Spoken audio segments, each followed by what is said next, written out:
America మిగతా వాళ్ళందరినీ తొక్కేసి భారతీయుల్ని తిప్పి పంపించి ప్రపంచ దేశాల వాళ్ళని తిప్పి పంపించేస్తే అప్పుడు తమ వాళ్ళకే ఉద్యోగ అవకాశాలు వస్తాయి అన్నటువంటిది ఎందుకు అంటోంది అంటే పాపం వాళ్ళ బాధలు వాళ్ళకున్నాయి. వాళ్ళ దగ్గర ఇప్పుడు ఉద్యోగాల తొలగింపులతో సమస్య అయిపోతుంది. తాజాగా 2025లో అక్కడ ఉన్నటువంటి వాళ్ళందరూ ప్రకటించినటువంటిది 12,06,374 జాబ్ కట్స్ జరిగినాయి లాస్ట్ ఇయర్లో. 2024లో 25లో 12,06,374 జాబ్ కట్స్ జరిగినాయి. అంటే 58% ఉద్యోగాలు తొలగినాయి. 2020 తర్వాత అంత క్రైసిస్ ఇప్పుడే నడుస్తుంది.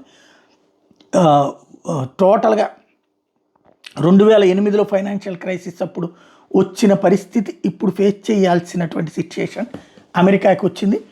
అందువల్లనే ఇక కనీసం మన వాళ్ళందరినీ పంపించేస్తే అక్కడ వాళ్ళకి ఏమన్నా అవకాశాలు వస్తాయని ఆశించుతోంది అది.